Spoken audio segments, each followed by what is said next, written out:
Hello students, welcome back. Hope you all are in high spirit and in good health. From this video, we are starting linear algebra. So we'll start with the first topic of linear algebra, that is vector spaces. But before studying vector spaces, we should have the knowledge of field. Like what is field?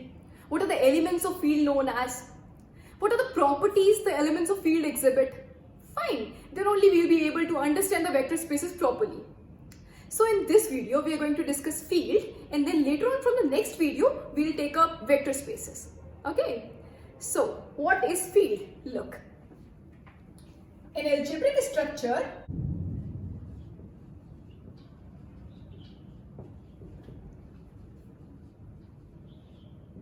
f plus comma dot, here f is a non-empty set and plus and dot are the binary operations defined on the elements of f. Fine, where f is a non-empty set and plus and dot is the multiplication composition here. Fine, are the binary operations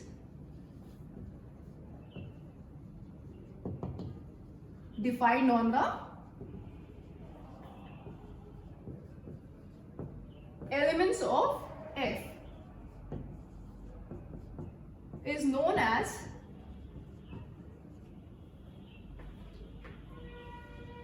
field if it satisfies following conditions.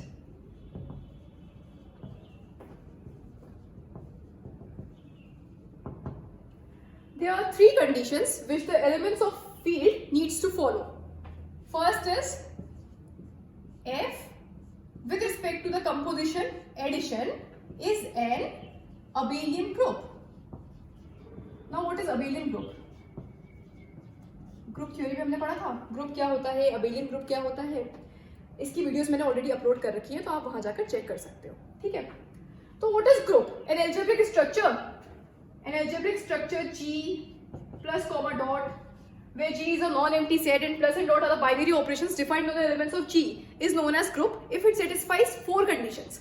First is closure axiom, second is associative axiom, third is existence of identity and fourth is existence of inverse. Fine. और इस group को हम abelian group कब बोलते हैं? जब ये एक फिफ्थ एक्सियम को भी फॉलो करे, that is commutative axiom. Fine, तो अगर इस नॉन एम्प्टी सेट G के एलिमेंट्स इन पांचों एक्सियम्स को सेटिस्फाई करते हैं with respect to the composition addition and multiplication, तो इसको हम क्या बोलते हैं? ग्रुप. फाइन, तो यहां पर हम क्या बोल रहे हैं कि f is a non empty set है, तो ये इस सेट के elements with respect to the composition addition एक अबेलियन ग्रुप फॉर्म करें. Fine, f with respect to the composition addition is an abelian group. Fine, mean से पांच condition को सेटिस्फाई करेंगे इसके elements. First is closure axiom. Now what does closure axiom states? For any two elements, for every elements a and b which belongs to f, a plus b will also belong to f. यही होता है closure axiom जो हम group में पढ़ते हैं. closure axiom क्या पढ़ते हैं यहाँ पर? यहाँ पर जो ऑपरेशन है आपके वो क्या है? एडिशन और मल्टीप्लिकेशन. तो closure axiom क्या कहता है कि अगर कोई दो एलिमेंट्स हैं a और a and b which belongs to G, then A operation B will also belong to G. Closed होना चाहिए ये. If A and B कोई दो एलिमेंट्स है जो कि G को बिलोंग कर रहे हैं, तो A ऑपरेशन B भी G को बिलोंग करना चाहिए. इसी को बोलते हैं क्लोजर एक्सियम. सेकंड होता है आपका एसोसिएटिव एक्सियम. सेकंड क्या होता है? Associative axiom. एसोसिएटिव एक्सियम क्या कहता है? For every three elements A, B and C which belongs to G, A operation B operation C is equal to A operation B operation C. ये होता है आपका एसोसिएटिव एक्सियम कि अगर A, B, C कोई तीन एलिमेंट है जो कि G को बिलोंग कर रहे हैं, then A operation B operation C is equal to A operation B operation C. Means इसको पहले आप सॉल्व करेंगे, जो रिजल्ट आएगा उसको आप A के साथ ऑपरेट कर देंगे. यहाँ पर आप A और B को पहले सॉल्व करेंगे, जो रिजल्टेंट आएगा उसको आप C के साथ ऑपरेट कर देंगे. ये दोनों वैल्यूज आपको इक्वल मिलनी चाहिए. Fine, this is known as associative axiom. सबने पढ़ रखा है. Third is existence of identity. existence of identity. Existence of identity means identity element exist करना चाहिए. आइडेंटिटी एलिमेंट क्या होता है? For every A is any element which belongs to G, then there exists an element E which belongs to G such that A operation E is equal to E operation A. और यहाँ पर operation क्या है? Addition and multiplication. यही होता है आपका existence of identity axiom. यहाँ पर E को हम क्या बोलते हैं? Identity element. अगर कोई एलिमेंट है A जो कि G को बिलोंग कर रहा है, तो उस एलिमेंट के कॉरस्पॉन्डिंग एक आइडेंटिटी एलिमेंट E एग्जिस्ट करेगा in this non empty set G such that A operation E is equal to E operation A. Means इस आइडेंटिटी एलिमेंट को अगर हम A के साथ ऑपरेट करें फ्रॉम द राइट और फ्रॉम लेफ्ट, तो हमें यही एलिमेंट A मिल जाएगा. तो इस E को हम बोलते हैं आइडेंटिटी एलिमेंट. फाइन. और हमने पढ़ा था कि एडिटिव आइडेंटिटी क्या होती है और मल्टीप्लिकेटिव आइडेंटिटी क्या होती है. एडिटिव आइडेंटिटी क्या होती है? जीरो. क्योंकि किसी भी नंबर को आप जीरो के साथ ऐड करोगे तो वही नंबर मिल जाएगा, है ना. और मल्टीप्लिकेटिव आइडेंटिटी क्या होती है? वन. क्योंकि किसी भी नंबर को अगर आप वन से मल्टीप्लाई करेंगे तो वही नंबर मिलेगा. फाइन. तो zero is the additive identity and one is the multiplicative identity. Fine. Fourth is existence of inverse. Existence of inverse. ये एक्सियम क्या कहता है कि for every A which belongs to G there exists an element A inverse which belongs to G such that A operation A inverse is equal to E is equal to A inverse operation A. Means for every element A which belongs to G, इस हर element A के corresponding एक element A inverse exist करेगा in G such that A operation A inverse is equal to E is equal to A inverse operation A. Means इस element A inverse को अगर हम A के साथ operate करें from the right और from the left, तो हमें identity element मिलना चाहिए. ठीक है. तो इस A inverse को हम बोलते हैं inverse of A. Fine. अगर इस G के elements ये चारों एक्सियम्स को सेटिस्फाई करें with respect to the composition, addition and multiplication, तो इसको हम क्या बोलते हैं? ग्रुप. और इस ग्रुप को हम अबेलियन ग्रुप कब बोलेंगे? जब ये एक और एक्सियम को सेटिस्फाई करे. वो क्या होता है? Commutative axiom. Last axiom that is commutative axiom. Commutative axiom क्या होता है? For every two elements A B which belongs to G, A operation B is equal to B operation A. और ऑपरेशन क्या है यहाँ पर? Addition and multiplication. Means for every two elements A and B which belongs to G, A operation B किसके equal मिलना चाहिए? B operation A के. फाइन. तो अगर इसके एलिमेंट्स इन पांचों एक्सियम्स को सेटिस्फाई करते हैं तो इसको क्या बोलते हैं? इस ग्रुप को अबेलियन ग्रुप. फाइन. तो अभी हमने क्या बोला यहाँ पर कि F plus is an abelian group. इसका मतलब ये पांचों एक्सियम्स को सेटिस्फाई करेंगे इसके elements. First axiom is closure axiom. It means for every A and B which belongs to F, A plus B will also belong to F. क्योंकि यहाँ पर हमने जो कंपोजिशन है वो डिफाइन कर दिया. क्या है? एडिशन. इसका मतलब एडिशन के रिस्पेक्ट में क्लोज्ड होंगे. ठीक है. A, B अगर कोई दो एलिमेंट है जो कि F को बिलोंग कर रहे हैं तो A plus B ये भी F को बिलोंग करेगा. फाइन. तो this is a closure axiom. Second is associative axiom. Associative axiom क्या हो जाएगा? यहाँ पर आपका नॉन एम्प्टी सेट क्या है? F है. Means for every A B C, for any three elements A B C which belongs to F, A plus B plus C is equal to A plus B plus C. क्योंकि यहाँ पर composition define कर दिया हमने. क्या है? Addition. Means A plus B plus C is equal to A plus B plus C. Means पहले B plus C कर दो, जो रिजल्ट आए उसको A में ऐड कर दो, या फिर A और B को ऐड कर दो, जो रिजल्ट आए उसको C में ऐड कर दो. तो दोनों वैल्यूज आपको कैसी मिलेंगी? Equal. Fine. Third is existence of identity. Existence of identity. तो यहाँ पर कौन सी आइडेंटिटी लगेगी? Additive identity. क्योंकि हमारा कंपोजिशन क्या है? एडिशन. तो for every element A which belongs to F, there exists an element 0 which belongs to F. 0 is the additive identity. जैसे अभी हमने डिस्कस किया. For every A which belongs to F, there exists an element 0 which belongs to F such that A plus 0 is equal to A is equal to 0 plus A. 0 को आप add करो, चाहे right से करो या left से करो, यही तो मिलना है ना. तो 0 is the additive identity. Fine. So 0 is the identity element here with respect to the composition addition. Fine. You can write here 0 is the additive identity.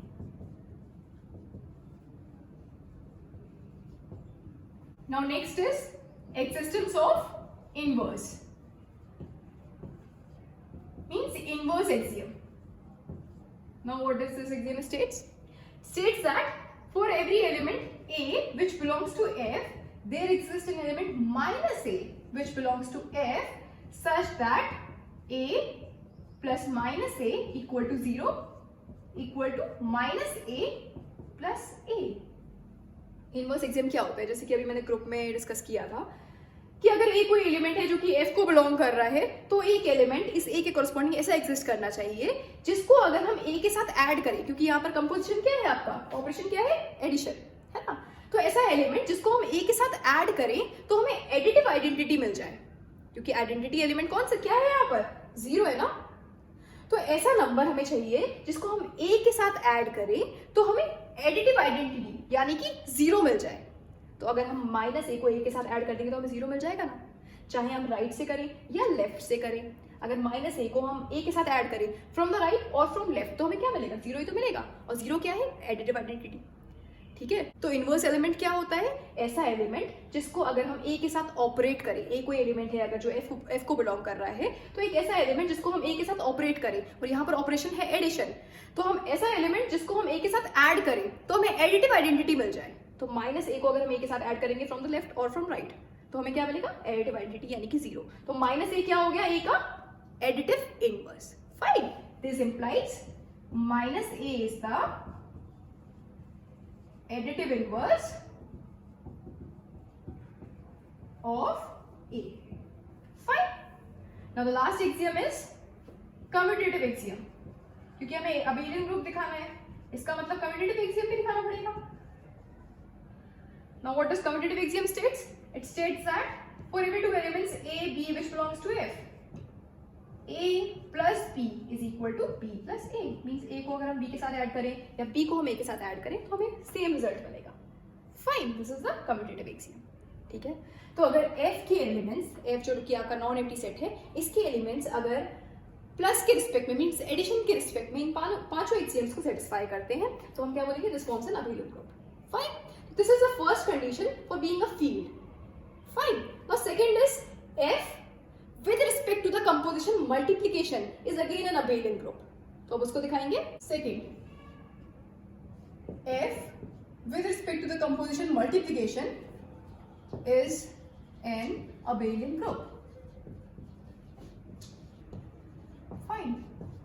इसका मतलब F के elements with respect to the composition multiplication P इन पांचों axioms को satisfy करेंगे। So first is closure axiom. Means for every two elements A and B which belongs to F, A into B will also belong to F. Fine. Second is associative axiom. Same वैसे ही होगा सब कुछ जो अभी हमने last किया था, but यहाँ पर कंपोजिशन बदल जाएगा, है ना। कंपोजिशन अभी क्या हो गया, मल्टीप्लिकेशन, है ना। So what does associative axiom states? It states that for every three elements A, B and C which belongs to F, A into B into C is equal to A into B into C. Fine. Means पहले हम B को C के साथ multiply कर दें, जो result आए उसको A के साथ मल्टीप्लाई कर दें, या फिर हम A और B को पहले प्रोडक्ट कर दें और जो रिजल्ट आएगा उसको C के साथ मल्टीप्लाई कर दें, तो दोनों के रिजल्ट आपको सेम मिलेंगे। Fine. Third is existence of identity. तो जैसा कि अभी हमने डिस्कस किया ही था कि मल्टीप्लिकेटिव आइडेंटिटी क्या होती है, 1। Fine, so for every element A which belongs to F, there exists an element 1 which belongs to F such that A into 1 is equal to A is equal to 1 into A. Means A को अगर हम के साथ multiply करें तो हमें वही element मिलेगा। Therefore 1 is the multiplicative identity. Fine. So this implies 1 is the multiplicative identity in F. Fine. Next is existence of inverse. Existence of inverse.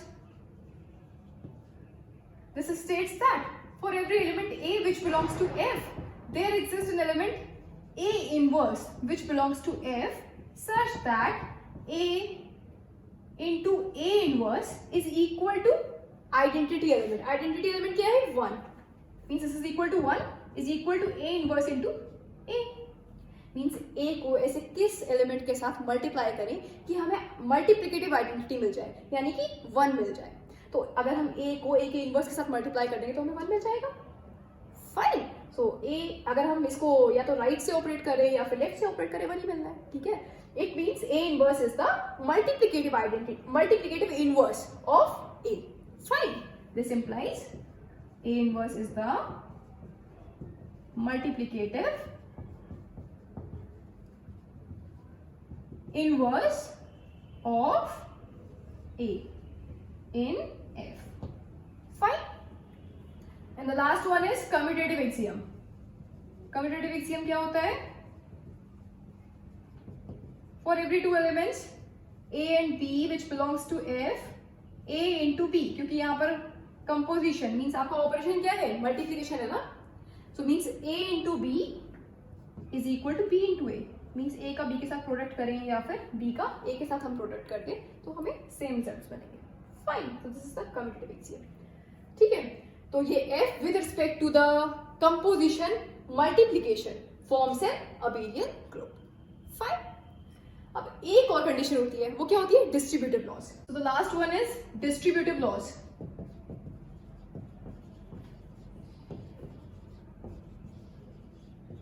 There are two distributive laws. First is left-hand distribution.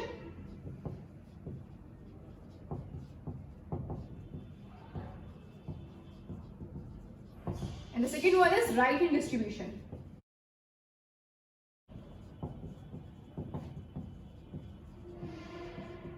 Now what does this state? It states that for every three elements A, B and C which belongs to F, A into B plus C is equal to A into B plus A into C. Fine. And A plus B into C is equal to A into C plus B into C. Fine. This is known as left-hand distribution and this is known as right-hand distribution. देखो यहाँ पर क्या हो रहा है, multiplication is distributive over addition. Multiplication तो distribute हो रहा है addition पर, A मल्टीप्लाई हो रहा है B प्लस C पर, तो हमें क्या मिल रहा है, A into B plus A into C, this is equal to A into B plus A into C. Similarly अगर हम C को डिस्ट्रीब्यूट कर रहे हैं from the right hand side, तो यहाँ पर क्या मिल रहा है, A plus B into C, this is equal to A into C plus B into C. यहाँ पर A डिस्ट्रीब्यूट हो रहा है from the left hand side, तो this is known as left hand distribution, and यहाँ पर C distribute हो रहा है from the right hand side, so this is known as right hand distribution. Fine, basically it is the multiplication getting distributed over addition. Fine, तो अगर non empty set F के elements with respect to the composition, addition and multiplication इन तीनों conditions को satisfy करते हैं, means F with respect to the composition, addition forms an abelian group. Second, F with respect to the composition, multiplication forms an abelian group. And third, distributive laws. अगर F के elements, F जो कि आपका non empty set है, उसके elements with respect to the composition, addition and multiplication इन तीनों conditions को सेटिस्फाई करते हैं, तो हम इसको क्या बोलते हैं, field. Fine, now one very important remark, the elements of field are scalars. Field के एलिमेंट्स कैसे होते हैं, scalars. Fine, this is an important remark here. Now we'll take a few examples.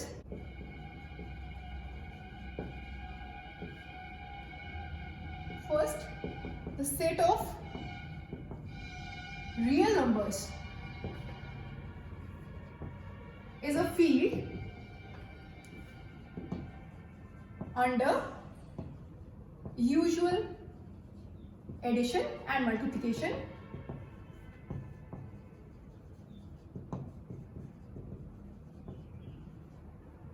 Second, the set of complex number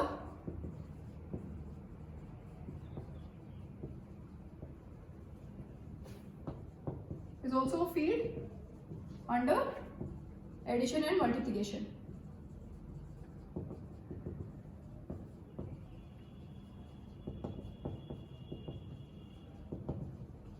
Fine, so the set of real numbers is the field under usual addition and multiplication, and the set of complex number is also a field under addition and multiplication. Fine. So these were the two examples of field. So I hope आपको field समझ में आया होगा. We'll start vector spaces from the next video. Fine. So that's all for today. Thank you very much.